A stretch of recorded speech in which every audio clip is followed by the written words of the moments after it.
ನಮಸ್ಕಾರ ಸಮುದಾಯ ಟಿವಿಯ ವೀಕ್ಷಕರೇ, ಸಮುದಾಯ ಟಿವಿಯಿಂದ ಪ್ರಸ್ತುತ ವಿದ್ಯಮಾನಗಳನ್ನು ತೋರಿಸುವಂತಹ ಸಮುದಾಯ ತಂಡ ನಿಮ್ಮೊಂದಿಗೆ ಇದೆ. ನಾನು ನಿಮ್ಮ ಪ್ರೀತಿಯ ಅಂಜನ್ ಕುಮಾರ್.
ಗ್ರೇಟರ್ ಬೆಂಗಳೂರು ಅಥಾರಿಟಿಯಲ್ಲಿ ಇವತ್ತು ನೌಕರರು ಮತ್ತು ಅಧಿಕಾರಿಗಳಿಗೆ ಕಿರುಕುಳ ಹೆಚ್ಚಾಗಿದೆ ಅಂತ ಹೇಳಿ ದೂರು ಬಂದಿದೆ. ಏನಪ್ಪಾ ಅಂತಂದ್ರೆ IAS ಅಧಿಕಾರಿಯಾಗಿರ್ತಕ್ಕಂಥ ಮನೀಶ್ ಮೌದ್ಗಲ್ ರವರು ಸರ್ವಾಧಿಕಾರ ಧೋರಣೆಯನ್ನ ಮಾಡ್ತಾ ಬರ್ತಾ ಇದ್ದಾರೆ.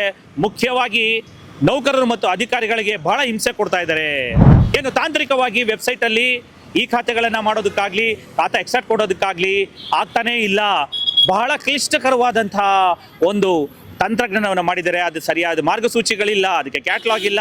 ಆದರೂ ಕೂಡ ಮಾಡದೆ ಹೋದರೆ ಒತ್ತಡ ವಿಪರೀತವಾಗ್ತಾ ಇದ್ದು ಮಾನಸಿಕ ಹಿಂಸೆಯಾಗಿ ಕೆಲವರು ರಾಜೀನಾಮೆ ಕೂಡ ನೀಡ್ತೀವಿ ಅಂತ ನೊಂದ್ಕೊಂಡಿದ್ದಾರೆ. ಕೆಲವರು ಆರೋಗ್ಯ ಸಂಬಂಧಿತ ಸಮಸ್ಯೆಗಳನ್ನು ನರಳುತ್ತಾ ಪ್ರಾಣವನ್ನು ಕಳ್ಕೊಳ್ಳೋದಕ್ಕೆ ಆತ್ಮಹತ್ಯೆ ಕೂಡ ಮಾಡ್ಕೊಳ್ತೀವಿ ಅನ್ನೋ ಕೂಗು ಕೇಳಿ ಬರ್ತಾ ಇದೆ. ಏನಪ್ಪಾ ಅಂತಂದ್ರೆ ಈ ಮನೀಶ್ ಮೌದ್ಗಲ್ ರವರ ಸರ್ವಾಧಿಕಾರ ಧೋರಣೆಯಿಂದ ಅಧಿಕಾರಿಗಳಿಗೆ, ನೌಕರರಿಗೆ ಕೆಲಸ ಮಾಡುವಂತಹ ಆರೋಗ್ಯಕರವಾದ ವಾತಾವರಣ ಇಲ್ಲವೇ ಇಲ್ಲ. ಅದು ಯಾವತ್ತೋ ಕಳೆದು ಹೋಗಿದೆ ಅಂತ ಹೇಳಿ ಅವರ ಆಕ್ರೋಶವನ್ನು ಹೊರಹಾಕಿದ್ರು. ಮತ್ತೆ ಯಾವುದೇ ರೀತಿಯಾದಂಥ ಹಿಂಸೆ ಮಿತಿ ಮೀರಿದಾಗ ಮನುಷ್ಯನಾಗಿ ಉಳಿಯಲ್ಲ ಅಂತ ಹೇಳ್ತಾರೆ. ಹಾಗೆ ಇವತ್ತು ಅಧಿಕಾರಿಗಳು, ನೌಕರರು GBA ಅಧಿಕಾರಿ ಮತ್ತು ನೌಕರ ಕ್ಷೇಮಾಭಿವೃದ್ಧಿ ಸಂಘದ ಮಾನ್ಯ ಅಮೃತರಾಜ್ ಅವರ ನೇತೃತ್ವದಲ್ಲಿ ಇನ್ನು ಮುಂದೆ ಈ ಒಂದು DK ಬಾಬುರವರು, ಸಹಾಯಕ ಆಯುಕ್ತರು ಮತ್ತು ವರಲಕ್ಷ್ಮಿ ಅವರು ಕಂದಾಯ ಅಧಿಕಾರಿಗಳಿಗೆ ಅದೇನು ಅಮಾನತು ಮಾಡಬೇಕು ಅಂತ ಹೇಳಿ ಆದೇಶ ಕೊಡ್ತೀನಿ ಅಂತ ಹೇಳಿದ್ದಾರೆ ಮನೀಶ್ ಮೌದ್ಗಲ್ IAS ಅಧಿಕಾರಿ ಅವರು. ಅದು ಕೂಡ್ದು ಅದೇ ರೀತಿಯಾದಂಥ ಮತ್ತು ಯಾವ ಒಬ್ಬ ನೌಕರನಿಗೂ ಕೂಡ, ಅಧಿಕಾರಿಗೂ ಕೂಡ ಸಮಸ್ಯೆ ಆಗಬಾರ್ದು ಅಂತ ಹೇಳಿ ಇನ್ನು ಮುಂದೆ ಒಮ್ಮತದಿಂದ ಎಲ್ಲ ನೌಕರರು, ಅಧಿಕಾರಿಗಳು ಅವರ ಯಾವುದೇ BC ಅಂದ್ರೆ ವಿಡಿಯೋ ಕಾನ್ಫರೆನ್ಸ್ನ ನಾವು ಪಾಲ್ಗೊಳ್ಳೋದಿಲ್ಲ ಅಂತ ಹೇಳ್ತಿದ್ದಾರೆ. ಅವ್ರು ಯಾರು ದೂರು ಕೊಡ್ತಾರೋ ಕೊಡ್ಲಿ, ಅವರ ಮೇಲಧಿಕಾರಿಗಳು ಬೇಕಾದ್ರೆ ಕರೆ ಮಾಡಲಿ, ನಾವು ಸ್ಪಂದಿಸೋಣ. ಕೆಲಸ ಮಾಡೋದಕ್ಕಂತೂ ನಾವು ಹಿಂಜರಿಯೋದಿಲ್ಲ. ನಮ್ಮ ಕರ್ತವ್ಯ ನಾವು ಮೆರಿತೀವಿ. ಸಾರ್ವಜನಿಕರೇ ನಮಗೆ ದೇವರುಗಳು, ಪ್ರಜೆಗಳೇ ಪ್ರಭುಗಳು. ಪ್ರಜಾಪ್ರಭುತ್ವದಲ್ಲಿ ಅವ್ರಿಗೆ ಏನು ಬೇಕೋ ಸೇವೆ ಕೊಡ್ತೀವಿ. ಅವ್ರಿಗೆ ನಮ್ಮಿಂದ ಏನಾದರೂ ತೊಂದರೆ ಆಗಿದ್ದರೆ ಈ ಹೋರಾಟ ಮುಷ್ಕರದಿಂದ ಕ್ಷಮೆ ಯಾಚಿಸ್ತೀವಿ ಅನ್ನೋದನ್ನು ಕೂಡ ವ್ಯಕ್ತಪಡಿಸಿದ್ದು. ಇವರೆಲ್ಲರ ಒಮ್ಮತದ ನಿರ್ಧಾರ ಇಷ್ಟೇ. ಇವತ್ತೇನು ಸಹಾಯಕ ಆಯುಕ್ತರು DK ಬಾಬುರವರಿಗೆ ಮತ್ತು ಕಂದಾಯ ಅಧಿಕಾರಿಗಳು ವರಲಕ್ಷ್ಮಿ ಅವ್ರಿಗಾಗಿದೆ, ಅವರಿಬ್ಬರಿಗೆ ಅಲ್ಲ, ಇಂಥದ್ದು ಪಟ್ಟಿಯನ್ನೇ ಮಾಡಿ ತಮ್ಮಲ್ಲಿರ್ತಕ್ಕಂಥ ಕೋಪ, ಉದ್ರೇಕವನ್ನ ಮನೀಶ್ ಮೌದ್ಗಲ್ IAS ಅಧಿಕಾರಿಯವರು ಎಲ್ಲರಿಗೂ ಇದೇ ರೀತಿ ಶಿಕ್ಷೆಯನ್ನ ನೀಡಿ ಅವ್ರನ್ನ ಮಾನಸಿಕವಾಗಿ, ಸಾಮಾಜಿಕವಾಗಿ ತೇಜೋವಧೆ ಮಾಡಬೇಕು ಅಂತ ಇದ್ರು. ಹಾಗಾಗಿ ಈ ಇಬ್ಬರು ಇವತ್ತು ಬಲಿಪಶುಗಳಾಗ್ತಾ ಇದ್ದಾರೆ. ಇವರ ಒಂದು ನೋವೇ ನಮ್ಮ ನೋವು. ಇವ್ರಿಗಾಗುವ ಅನ್ಯಾಯನೇ ನಮ್ಗಾಗುವ ಅನ್ಯಾಯ, ಇವ್ರಿಗಾಗುವಂಥ ತೊಂದರೆನೇ ನಾಳೆ ನಮಗಾಗುವ ತೊಂದರೆ. ಈ ರೀತಿ ಆದ್ರೆ ನಾವು ಮನುಷ್ಯರೇ ಸ್ವಾಮಿ, ನಾವು ಮಿಷಿನ್ಗಳಲ್ಲ, ಪ್ರಾಣಿಗಳಲ್ಲ. ಹಾಗಾಗಿ ನೌಕರರು, ಅಧಿಕಾರಿಗಳು ಕೂಡ ಮನುಷ್ಯರೇ ಅಂತ ಪರಿಗಣಿಸಿ ಅವರ ಒಂದು ಆರೋಗ್ಯಕರವಾದಂತಹ ಕೆಲಸ ಮಾಡುವ ವಾತಾವರಣವನ್ನ ಸಂರಕ್ಷಿಸ್ಕೊಳ್ಬೇಕು, ನಮ್ಮತನವನ್ನ ಉಳಿಸ್ಕೊಳ್ಬೇಕು. ಸಾರ್ವಜನಿಕವಾಗಿ ಎಷ್ಟೇ ಕಷ್ಟ ಆದರೂ, ಏನೇ ಟಾರ್ಗೆಟ್ ಕೊಟ್ಟರು ಕೆಲಸ ಮಾಡೋಕೆ ನಾವು ಸಿದ್ಧ ಇದ್ದೇವೆ. ಆದರೆ ಮರ್ಯಾದೆ ಮುಖ್ಯ, ಸೌಜನ್ಯವಾಗಿ ಮಾತಾಡೋದು ಮುಖ್ಯ, ಏಕವಚನದಲ್ಲಿ ಮಾತಾಡೋದು. ಬ್ಲಡಿ BBMP ಪೀಪಲ್ ಅನ್ನೋ ಅವ್ಯಾಚ್ಯ ಶಬ್ದಗಳನ್ನು ಬಳಸ್ತಾ ಇರ್ತಕ್ಕಂಥ ಮನೀಶ್ ಮೌದ್ಗಲ್ ರವರು IAS ಅಧಿಕಾರಿಯಾಗಿದ್ದಾರೆ.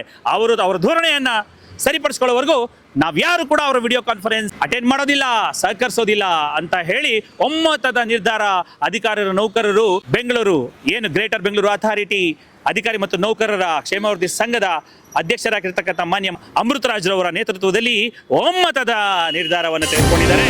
ಇದಲ್ಲದೆ ನಿನ್ನೆ ಕೂಡ ಮೊಂಬತ್ತಿ ಹಿಡಿದು ಕಪ್ಪು ಪಟ್ಟಿಯನ್ನ ಕಟ್ಟಿಕೊಂಡು ಪ್ರತಿಭಟನೆಯನ್ನ ಸಂವಿಧಾನಾತ್ಮಕವಾಗಿ ಮಾಡಿದ್ದಾರೆ. ಇಂದು ಕೂಡ ಕೇಂದ್ರ GBA ವಿಭಾಗದಲ್ಲಿ ಅಂದ್ರೆ ಮೇಯೋ ಹಾಲ್ನ ಒಂದು ಆವರಣದಲ್ಲಿ ಮತ್ತೆ ದೀಪವನ್ನು ಹಿಡಿದು ಅಂದ್ರೆ ಮೊಂಬತ್ತಿಯನ್ನು ಹಿಡಿದು ಬಾಬಾ ಸಾಹೇಬರ ಸಂವಿಧಾನದ ಪೀಠಿಕೆಯನ್ನ ಸ್ಮರಿಸುವ ಮುಖಾಂತರ ಸಂವಿಧಾನಾತ್ಮಕವಾದ ರೀತಿಯಲ್ಲಿ ಧರಣಿಯನ್ನ ಅವರ ಆಕ್ರೋಶವನ್ನ ಪ್ರತಿಭಟನೆಯ ಮುಖಾಂತರ ವ್ಯಕ್ತಪಡಿಸಿದ್ದಾರೆ. ಮುಂದೆ ಏನಾಗಬಹುದು, ಏನಾಗತ್ತೆ, ಇವೆಲ್ಲವೂ ಕೂಡ ಮನೀಶ್ ಮೌದ್ಗಿಲ್ ರವರ ಮುಂದಿನ ನಡೆ ಮೇಲೆ ಆಧಾರವಾಗಿರ್ತದೆ. ಅವ್ರು ತಿದ್ಕೊಂಡು ಅಧಿಕಾರಿ ಮತ್ತು ನೌಕರರಿಗೆ ಆರೋಗ್ಯಕರವಾದಂಥ ವಾತಾವರಣ ಕಲ್ಪಿಸ್ತಾರ, ಕಾದು ನೋಡಬೇಕಾಗಿದೆ. ತಪ್ಪು ಮಾಡೋದು ಸಹಜ, ಅದನ್ನು ತಿದ್ದಿ ನಡೆಯೋದು ಮನುಷ್ಯನ ಸಹಜ ಗುಣ ಅಂತ ಹೇಳ್ತಾರೆ. ಮನೀಶ್ ಮೌದ್ಗಿಲ್ ರವರು ತಪ್ಪು ತಿದ್ದುಕೊಳ್ಳೋದಕ್ಕೆ ಅವಕಾಶನೂ ಕೊಡಬೇಕು, ಜೊತೆಗೆ ಅವ್ರ ತಪ್ಪನ್ನು ಅವರು ತಿದ್ದುಕೊಂಡು ಎಲ್ಲರಲ್ಲೂ ಕೂಡ ಬೆರೆತು ಒಂದಾಗಿರಬೇಕು. ಅಧಿಕಾರ ಅಶಾಶ್ವತ, ಮಾನವೀಯತೆ, ಸ್ನೇಹ ಬಾಂಧವ್ಯ, ಸಂವಿಧಾನಾತ್ಮಕವಾದ ಹಕ್ಕುಗಳನ್ನು ಸಂರಕ್ಷಿಸುವುದು ಇದೇ ಅಮರ ಅಂತ ಹೇಳ್ತಾ ಮತ್ತಷ್ಟು ಮಗದಷ್ಟು ಇನ್ನಷ್ಟು ಪ್ರಸ್ತುತ ವಿದ್ಯಮಾನಗಳನ್ನು ತಲುಪಿಸುವ ಪ್ರಯತ್ನ ನಿಮ್ಮ ಸಮುದಾಯ ಮಾಡುತ್ತದೆ. ಕ್ಯಾಮ್ರಾಮನ್ ದಯಾನಂದ್ ಅವರ ಜೊತೆಗೆ ನಾನು ನಿಮ್ಮ ಪ್ರೀತಿಯ ಅಂಜನ್ ಕುಮಾರ್. ನಮಸ್ಕಾರ.